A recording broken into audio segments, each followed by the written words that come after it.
In Jackson County, the work we do is guided by purpose, shaped by careful planning, and carried forward by people who believe deeply in the responsibility of leadership. From the industries that help power Mississippi's economy to the natural resources that shape our way of life, this county stands at the intersection of opportunity and responsibility. This is a place where decisions are not made for the moment, but for the impact they create. As we enter 2026, we do so with clarity and confidence. Jackson County is moving forward, deliberately, responsibly, and together, building on what works and preparing for what's next.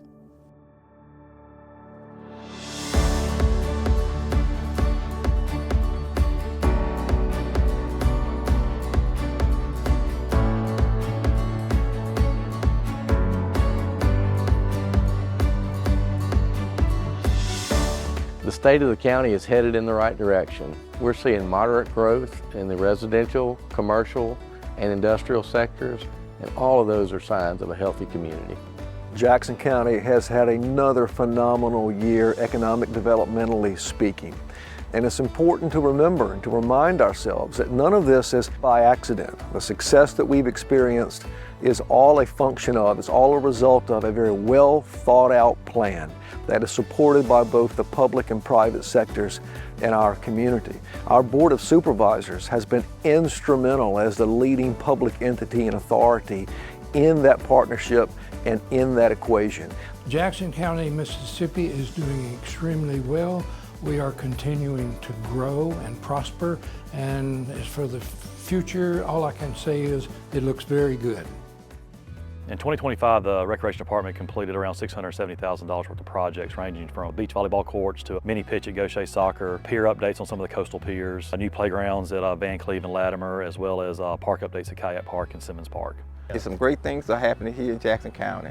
Joseph Street Park update is in the engineering phase. This is a $400,000 project with update, new pavilion, new splash pad, new fence. I did $1 million worth of project at Kayak Park. So this year, I'm doing some more updates. The amphitheater, some projects coming down the road will probably be a soccer field converted to a football field, a top for the basketball court. I'm looking at that in the near future.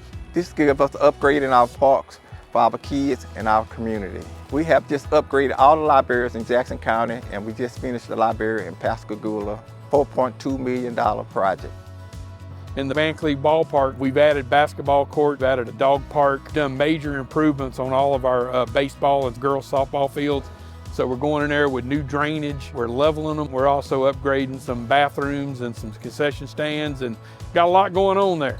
This bridge that we're at right here with the boat ramp, it has seen massive improvements over the last 12 to 14 years. If you were here 10 years ago, you'd see a roadway that was probably about 2/3 the width of what we have now with no parking along the roadway. You'd see a pier that didn't have a pavilion.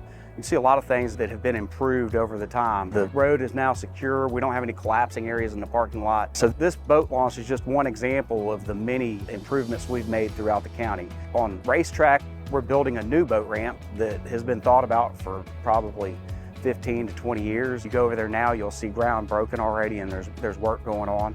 That'll be a great asset. At Gaucher Soccer Complex, we'll be putting in a 12-court facility there, a pickleball facility. At West Jackson County in the Lemoyne area, we got a lot planned out there. We're going to across the street from the current soccer complex. We're going to put in 9 pickleball courts and eventually work our way up to a skate park in that area.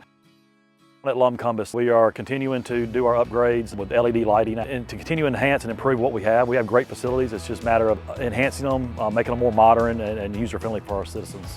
So the arena here at East Central is coming together. Lights are being installed now. Arena panels for the rodeo package will be delivered first of 2026, along with new bleachers. Currently we're out for bid with the concession stand and restroom, so hopefully by midsummer the arena is open and ready for business. The golf course renovation is moving ahead, and this coming up year we should be putting in the irrigation well, relocating the maintenance facility, and our hope is in October of 27 we start the process of renovating the entire golf course. One of the things that we're seeing in Jackson County is a lot of new subdivisions coming up. We pulled about another 400 residential permits this year, so 400 new houses in Jackson County, along with 26 new commercial developments to the tune of about $23 million. One of the challenges that you face, though, when you get a lot of development like that is is it the kind of development that you want? And so we're investing some time this year and we're developing a new unified development code that will help shape the growth that we see in Jackson County. As everybody knows, Jackson County is the largest industrial-based county in the state of Mississippi. We're seeing some growth in that sector. We expect to see a lot more of it this year. The Economic Development Foundation is this community's public-private partnership. So when we're working with all of our partners in the corporate sector and the public sector, our job, our motivation, our obligation is to motivate new capital investments, quality job growth, and to continue to diversify the economy of this community. When I think about 2025 and economic development, I think about the word diversification. And we focused on 3 areas and announced 3 projects. One, the Mississippi State Northern Gulf Aquaculture Research Center at Sunplex. Then we announced the acquisition of the Rolls-Royce facility, and it was acquired by Fairbanks Morris Defense. And then you think about the BWC Terminal project that we announced late 2025. And BWC Terminals is a supplier to the Chevron products. And so when you look at Jackson County and you understand the economic impact of Jackson County has the highest manufacturing GDP in the entire state of Mississippi. We also pay the highest manufacturing wage in the state of Mississippi. And so this economy not only matters to Jackson County, not only does it matter to the region, but it matters to the state. And when you think about what we're doing here and what we're building and what we're producing and manufacturing in this community, matter to the nation. So for fiscal year 2026, the county has a $197 million budget. Over $100 million, or just at $100 million of that, comes from ad valorem taxes, with the rest of it being made up with fees and grants. The state of the county is going great. We're in great financial position, but that don't mean we won't have our challenges. As inflation has started to slow, expenses are still high. And when you're talking about millions and millions of dollars of infrastructure projects and our most important asset, which is our employees, costs remain high. But as interest rates drop, when we're in great financial positions, we've been able to take advantage of that and earned a high yield on those funds. If you look over probably the last 25 years in Jackson County, we've had the same millage rate or tax rate or lower. Jackson County continues to move in a positive manner. We're having controlled growth. We're not growing too fast, but over the next 5 to 10 years, we appear to be moving in the right direction. Our large industries are doing well. We're diversifying in our economy. We spend a lot of time with our coastal delegation in Jackson to try to secure grants through the state to do major public infrastructure. We also spend time in developing relationships at the federal level to secure federal grants. Without these grants, we wouldn't be able to do the type projects that we're doing. Otherwise, we would have to raise taxes a significant amount. So as part of the budget process, the Board of Supervisors determines where they would like to invest tax dollars. And one of the main places that they have been investing is in public infrastructure. We've also budgeted another $6 million this year to do road paving. And that's not just in the unincorporated area, but also within the cities. And that's important for growth and quality of life in Jackson County. I'm responsible for the administration and supervision of the Jackson County Road Department, Bridge and Culvert Department, and Seawall Department. We have approximately 131 full-time employees that covers about 950 miles of roads within the county. The Tanner Williams Bridge repairs have been completed, and the road is open to traffic with a weight limit posted on it. The Roy Cumbus Bridge is progressing. It's about 35% complete, approximately $30 million. And the Graveline Bay Bridge has been completed, which was about $10 million. A large part of that was covered by state and federal grants. We had to close a bridge up on Tanner Williams Road.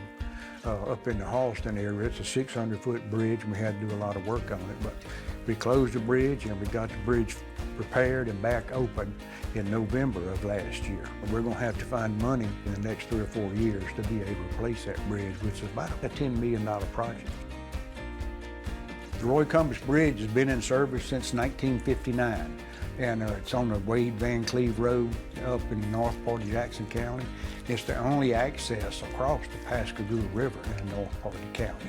But the bridge had a lot of structures beneath the surface water, had to be replaced. We'd have had to close the road before too long if we hadn't got the money to start the project. It's approximately a $28 million project. The project's come along very good. They have all the pilings driven on the east side. They have the girders in place on the east side. And they actually going to be pouring the pile cast within the next couple of months. They'll be started on the pile cast and working on the tie-in on the west side too. Graveline Road Bridge. This bridge was very old. It was flooding consistently.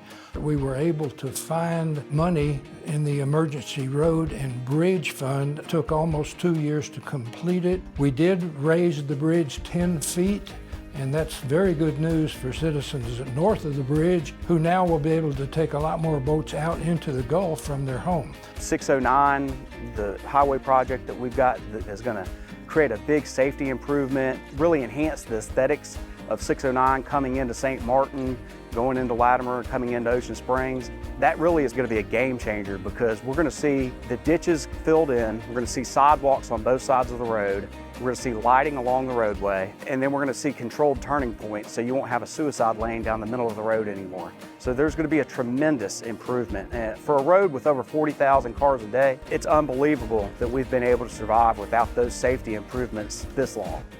We've been talking about the roundabout in Hurley for several years now, and it's a joint project between the state and the county. The state's actually designing the roundabout. The county will build it, and the state's giving us the dollars to build it. One of the other projects we have here in District 2 is the Bay Avenue Bridge. It's in the beginning mode of moving the lines and stuff over. In the beginning of the year, they will be starting on that project. It's an $800,000 project. Beachview project is now going into 2026 in its second phase. The second phase is another $2 million project. The first phase was $2 million. We're having to do this in phases simply so we can keep the traffic flowing around the construction zone, and then people can still get to and from their residences. So when you think about infrastructure type projects, you always got to look at the ecological respects of it as well. We strive to balance healthy growth while protecting our environment here in Jackson County. Within the year of 2025, the county was able to dredge approximately $1.7 million worth of dredging projects. We're still in the process of creating a mitigation plan to allow us to dredge through some of our bayous that have some vegetation in them. This has been a big hurdle for us over the past several years, and I'm really happy that we've made a lot of good steps towards finding a solution for this problem. Seacliff dredging. This is part of an overall task that the county took on 10 years ago. Drainage and dredging in Jackson County. We're funding it with Go Mesa funds that we've received from the state government every year. This is the Jackson County Solid Waste Rubbish Site landfill. What we collect is like C&D, vegetative.